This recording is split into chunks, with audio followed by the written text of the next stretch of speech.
This is Sure. a special holiday-themed pilot episode of the unnamed show where I teach people how to make fancy drinks and then drink it with them and then yell at them about things. I'm ready. Mike has graciously accepted to be my first-time guest. We're going to make a holiday-themed old-fashioned cocktail, and then we're going to talk about the Polar Express. I have a lot of pent-up negativity towards the Polar Express. But step one. It'll all come out with this. Oh, yes. I don't even need alcohol to get me Okay. going on the Polar Express. But first we're going to do our drink. Step one, you want a nice glass. Roll up your sleeves and get ready. I'm ready. Roll them. You're going to want to grab some ice. Okay, I'll let you go first. I'll follow you. Ooh. I personally like a ton of ice in my whiskey drinks, mostly because usually I don't put anything in the glass that isn't whiskey or ice. Not off to a good start. I have chosen some nice Mim Beam whiskey. Mim Beam. Mim Beam. I've heard of it. It's good Yeah, stuff. because this is public access and Yep. we can't actually be promoting any specific products here. We're gonna measure. You don't have to measure if you don't want to, but for the sake of teaching, I like to measure Okay. and then ignore the measurements later in And my life. wah. Right. Wah. Ideally, you want to do a 2-ounce pour of this. Okay. You got me here? I got you. So I have my fancy little jigger here, very good for making precise The jigger, cocktails. A jigger, barely even know her. So have you taken any bartending classes or I anything did like that? actually long ago. Very cool.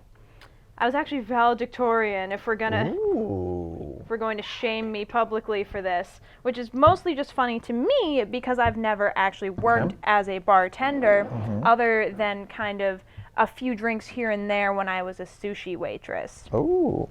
The history of you. Right, no, you're learning all sorts of I am. fancy Oops, new spill things. drop. That's okay, you know. So I'm going to do like just half. half. I'm You not know, gonna the other go- side of a jigger is a halfy? half ounce. Oh. Crazy how that works. It's like they're meant for That- precise pours. That's amazing. I know. See, you're learning Here's already. my jigger. I'll put the jigger back.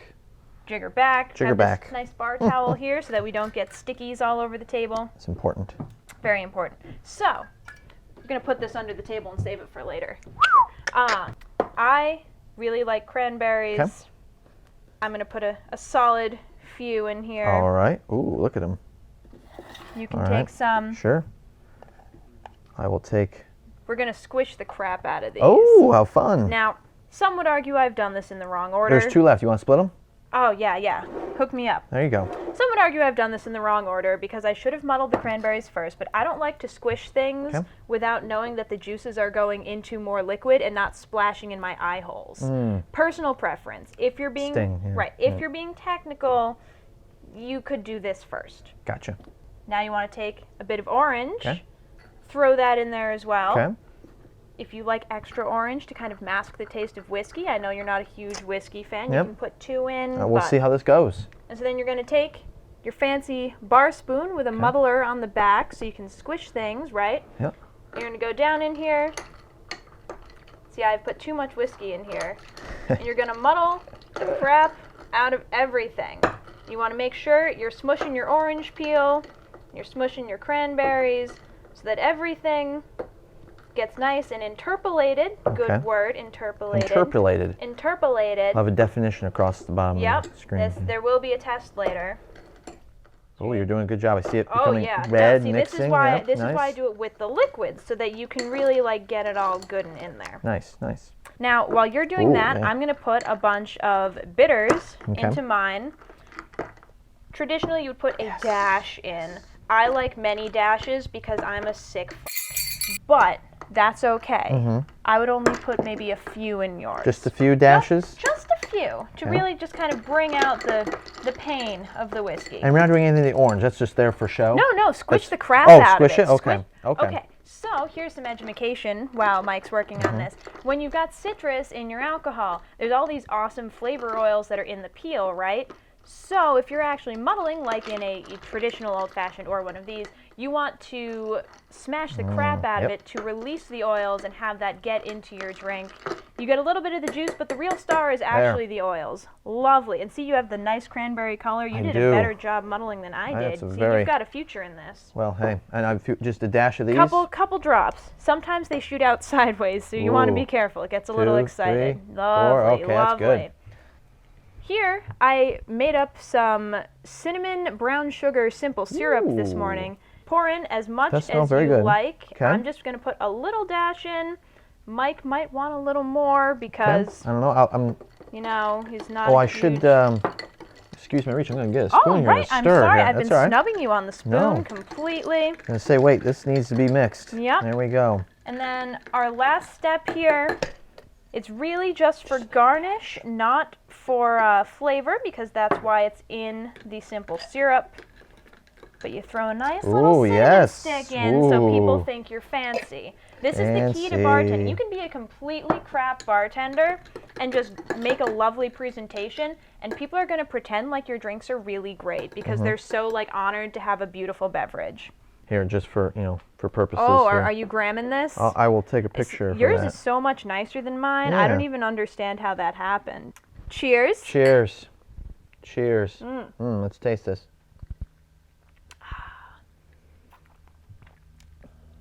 Yours is incredibly sweet looking. Yes, it is very sweet. Perhaps too sweet. You may have made a dramatic tactical error. I did. Very sweet, Oh man. but not bad. Am I allowed to eat the cinnamon stick? Is You that? can't eat a cinnamon No? stick. You can't? What's wrong with you? I don't know.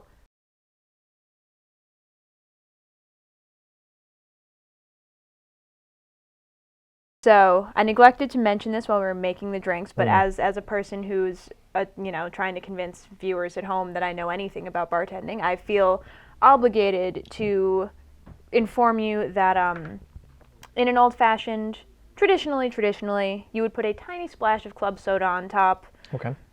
These days, a lot of people skip that entirely, partly because club soda is garbage, in my opinion, partly because you don't really need it. A lot of people don't like to water down their whiskey. They think the ice cubes do a good enough job of that.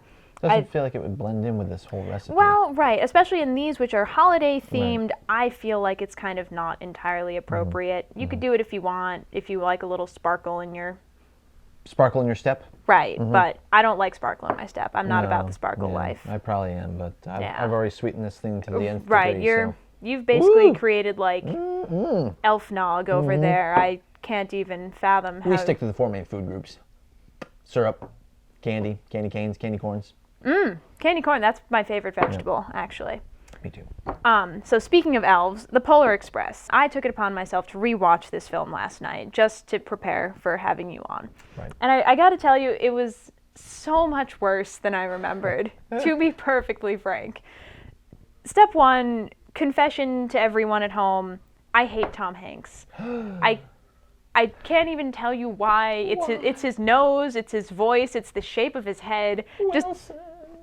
Sorry, wrong movie. Wilson was a tragedy, and I feel his pain. That doesn't mean I like him. So, as I was watching this movie, kind of came to the realization that almost every adult is played by Tom Hanks. And honestly, this is like my nightmare hellscape. Is I'm going on this epic adventure, but every person I meet is Tom Hanks. Oh, true. Everyone's Tom Hanks. Right. That's not a life that I want to lead. It's like the Twilight Zone. I'm not okay with it. I'll just jump out real quickly. Go ahead. Tom Go Hanks ahead. plays every character. Christmas Carol, most recent one. Jim Carrey plays a lot of the characters. Do you like that? Does that creep you out, or you not? You just like Jim Carrey? Okay with that? I'm gonna be honest. I've never seen it. Okay. I'm pretty. You should. I had this weird thing as a child where every year for Christmas I would really just watch like Muppet Christmas Carol over and over and over again. I'm really uneducated on slightly more up-to-date Christmas films. So which is why I was kind of so disappointed by the Polar Express, because everyone was like, oh, this animation is beautiful. This is a great... And It was, what, 2004, I believe. it was 2004. So it is a little old. Animation is not stellar. No. I'll agree with you, but it's pretty good for the time. It was. For the time, when things aren't moving, it's a beautiful film. When the train pulls up and you're like, That is that's it's the a iconic shot. stunning, The steam, it's like, right. ooh, The one yeah. that's the book cover, that's a beautiful shot. And everything is downhill from there. You have these eyes that don't emote. No matter what the voices are doing, the eyes are just kind of blankly staring at you. Interesting. And I've it's never like, noticed that. I mean, oh, gee, watch for the eyes next time. All right, well. And then for like the faces, they're kind of realistic, but then they just move in ways that no child's face should move. I don't know what's going on. It makes me uncomfortable. I can't read, like Tom Hanks's character, the main character he plays, I should say, as the conductor on the train. I can't tell if he's supposed to be like jolly and a little weird or spooky or like sinister. I can't read it because they don't have enough points of articulation on the face for me to really tell what's going on. Okay. I mean, I like Polar Express, and I think you'll agree with this. The story. The book's great. I like the theme of the story, believing Santa's there. Who knew that there's this train that picks up people who don't believe and brings them to see Santa Claus? No, you know right. what I'm saying? That's awesome. It's cool. I would get on board that train. I do have a little problem, I guess, with the timeline of things. Correct me if I'm wrong. The train arrives about 11, and they somehow, I mean, I guess it's space-time continuum here. We could go to the whole space thing. Holds time to get there from midnight in time for the North Pole. So that's quite a trip. Of course, I don't know where the kids live. Yeah. Canada A or America A. The train moves real fast. It's very is the fast. impression I get. Yeah, and that's pretty good for a cold train, you know? Yeah, for real. They should have some talks with Amtrak because we could really improve infrastructure around here with that. We could. But yeah, I'm trying to think of other things. I admit when I watched it, some parts are creepy. The clowns and the puppets. That's a rough minute, That's like a the minute of film. weird, Yeah, I'm just like, that kind of speaks to a broader problem I have with the movie, which is that there's all these weird, like, 1 to 3 minute long sequences that happen that have no purpose whatsoever to the film, and they're not in the book. They're just, I think, I'm gonna be honest, I haven't, right. And it just feels like there's all these unnecessary, strange, generally spooky things that happen just to fill time to make this an hour and 40 minute long movie instead of just making a short movie that is the book. Right. Yeah, the elves seem a little raspy. Like, I'm not a fan of the elves. They're creepy. There's this part where the little kid gets this present and he doesn't. It's his and he wants to take it. Yep. Because Santa apparently, despite knowing his existence, has been snubbing him for his entire life, and they never acknowledge this as a plot question. Like this kid's like, Christmas never works for me. And Santa's just like casually like, oh, I got a present for you this year. Everything's okay, right? But like, it's not okay. He's been ruining this kid for his entire life. I never noticed that. Well, I've never. But so this kid gets the present, and an elf is like, whoa, you can't take that right now, bitch. Like this is our present until after midnight. You get that when you get home. Trust me, it'll be safe with me. But he says that with this creepy, raspy voice and the weird contorted face, and it's just like, I would not trust that elf as far as I could throw him, which based on the gravity in this movie, which the whole time is really questionable with the flips everyone's doing. True. Based on the gravity in this movie I could very far. I mean I could throw him very far, but I lost that. See, that figure of speech doesn't work when there's low gravity. Yeah. I fucked it. All right, so I'll ask a question. Do you like Tom Hanks as Santa Claus? Okay. Tom Hanks as Santa Claus just sounds like he's trying to do a Ron Perlman impression. Really deep voice. I don't know if you've played any of the Fallout video games. No. Ron Perlman, do you know Ron Perlman? He's Hellboy, he's... He does this monologue at the beginning, he's like, war. Ooh. War never changes. And this is what Santa sounds like to me. Like, he doesn't sound friendly, he just sounds like someone trying to be real deep and scary, and I don't know, it kind of cringes me out. Which, here, I have a fact for you that I learned watching the credits of this film last night. The whole movie, CGI, right? Tom Hanks is credited as having costume and makeup people. So what exactly was Tom Hanks getting dressed up for? I think they filmed him on an actual physical level, and he was dressed as a conductor, but had makeup applied for all the dots, probably. For the mocap? Probably. Because if they were doing mocap, I feel like his face should have moved, and it didn't. True. I don't know. Mocap. Because I'm just picturing him getting Yeah. all purdied up and like putting on a nice dress or something just so he can feel good about doing True. like. And we should explain to the viewers. Mocap is motion capture. Right.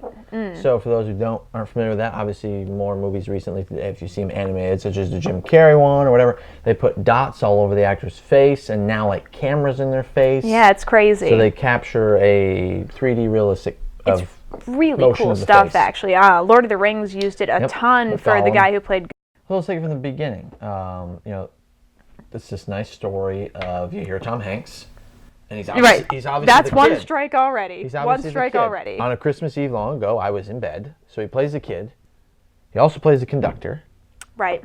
So yeah, I mean, obviously He plays the spooky ghost on top of the train, Yep. which is a completely unnecessary character. Which I don't get that either. Like, why but is there I just don't like a weirdly aggressive hobo living Yeah. on the train? This is supposed to be like a fun kids train, and there's this. I mean, I get that hobos aren't like encouraged on any train. Hobos but can be friendly. I mean, he is friendly. He keeps Tom Hanks from dying in an unnecessary action sequence. True.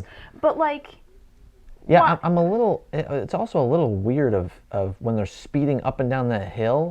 How can you stay on the top of that physics. train with snow? the physics in that whole movie is questionable. In See, comfy slippers. That's the word. Right. Slippers. Right. And a. Bathrobe. Thank you, A bathrobe. questionable bathrobe. Ah, yes. See, I feel like With a you're hole in the slowly pocket. coming. The more I complain about it, the more Need you're another like, drink. we've got plenty of whiskey under here. But no, like, there's so many little things that as soon as you think about it in this movie, you're like, Right. why did that even happen? Yeah. Like, I'm so confused by so many of the directorial choices with it. okay. And you know, deep down I think that's my problem. It has not the animation is dated and questionable, Mm-hmm. fine, it's an old movie. But like, I don't question the bad animation in Rudolph the Red-Nosed Reindeer, which is a whole nother can of worms of why that's more stop motion, isn't it? Oh Right, yeah. yeah. Awesome stop motion. Yeah. I mean, it's crappy stop motion, but it's charming in its own classic way. stop motion. It's cute at least. Polar Express is spooky. Spooky stuff. So should it be a Halloween movie? I would prefer it as a Halloween movie. Yeah. Honestly. I mean, I go back to the thing that I love the most about it is the story. Believing in this holiday season Sure. and Santa and stuff. And that's the one reason when it comes down for me, I'm like, I It is- enjoy it's the season. Right. You You know, okay? we're good. Okay.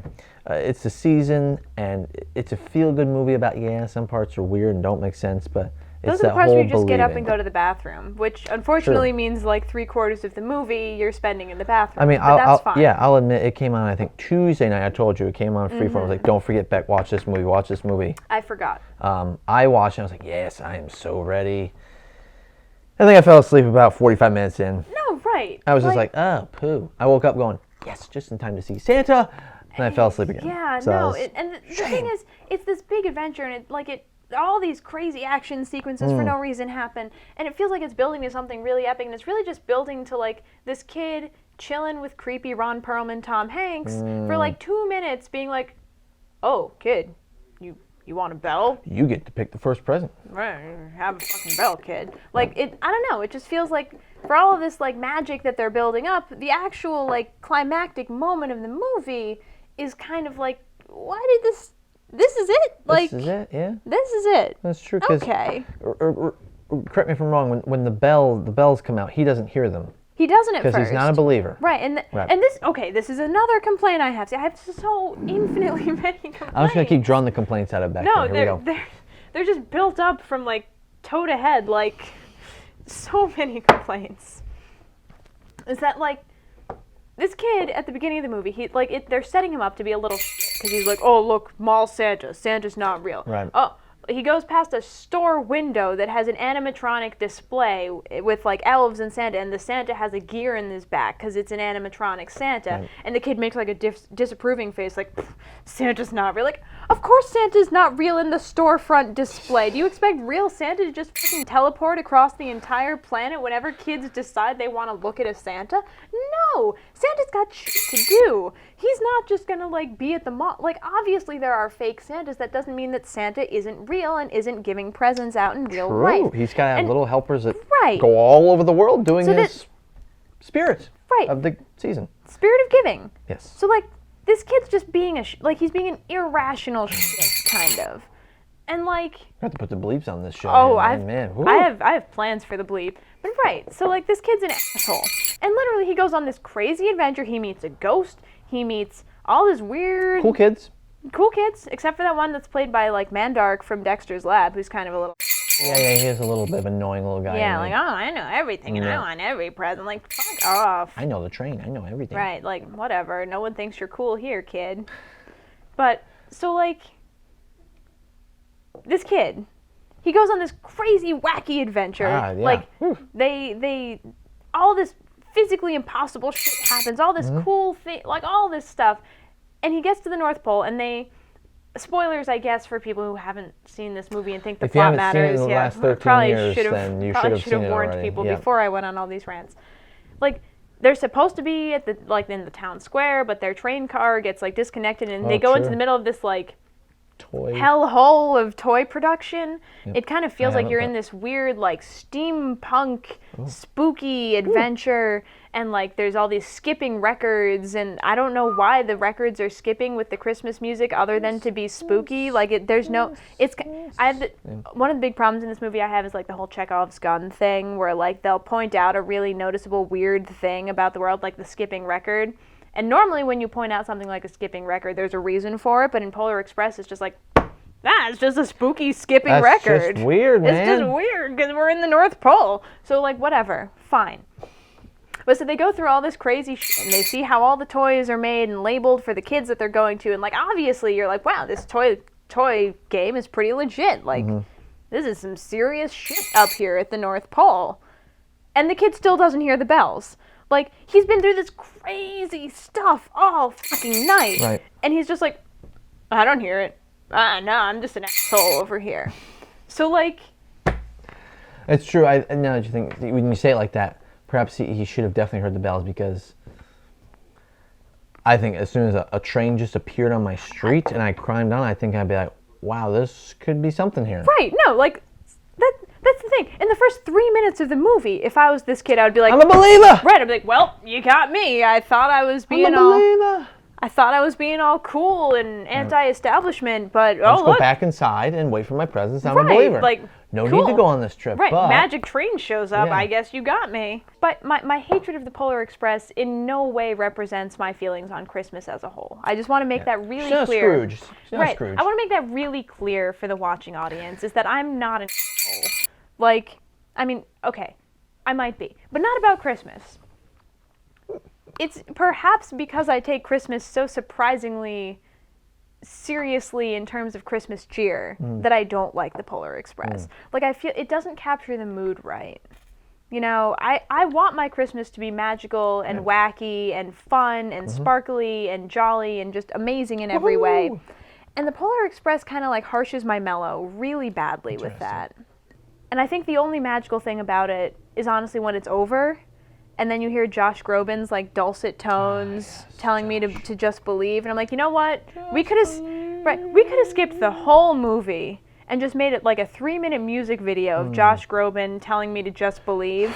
Train, Right. Santa, believe, back. No, yeah, just a music video of Josh Groban telling me what to do, and I'd have been like, Christmas, I'm yours.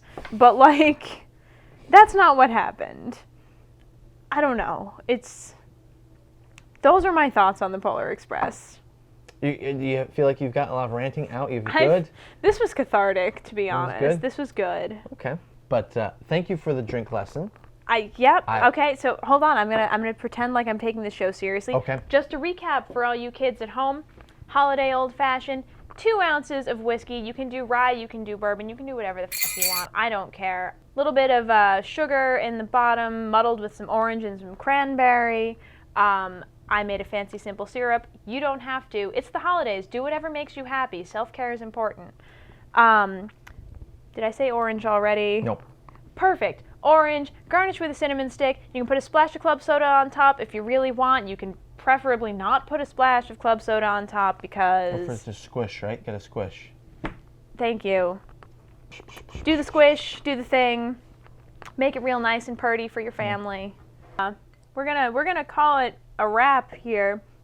Thank you all for watching the ridiculous. Oh yeah, we didn't even finish. We didn't think. We didn't think of a name. Okay, never mind. Not thank you. You're not welcome. Things. Yeah. What are we title. calling this show? Drinks and ranting with Beq. Doesn't have a ring to it. Yeah, though. no, I could have done better than Yeah, you that could've. without drinking. We can come up with something better. How about Beq shooting the a spirited debate? spirited debate. How about? Get it? Because like spirits like alcohol, Oh, and like we're yes. debating. That's true. I feel like we didn't really debate so much as we No. mutually commiserated.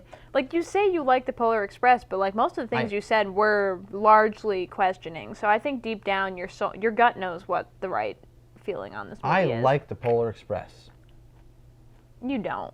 I do. You don't. Regardless of the bad animation or the weird things, it comes around the holidays and I'll watch it because it's a good holiday movie. All right. Done. All right. Spirited debates though? Like do you Spirited think debates or you can no, I don't know. Spirited shit talking. No, I don't know. Yeah. Yeah, Spirited debate. That's pretty good. I think that might be it. I'm not sure I love that, Yeah. but That's pretty good. it's okay. Maybe what you could do is, well, since this is the pilot, I'm just doing this because I like this. Is if people see this on Facebook or YouTube, Maybe they whatever, can- write in and give Beq ideas for the show name. Please give me a better name for my show. Thank you very much. You're welcome. I would toast you again, but my Pleasure. drink is Here. long gone. Wait, hold on. Just give you just. Oh, Oh, no! there you go! You got the orange. Oh, it was like a Mrs. Doubtfire moment. Oh, just another drop of cream there. Oh, yes, there you go. Cheers! Woo!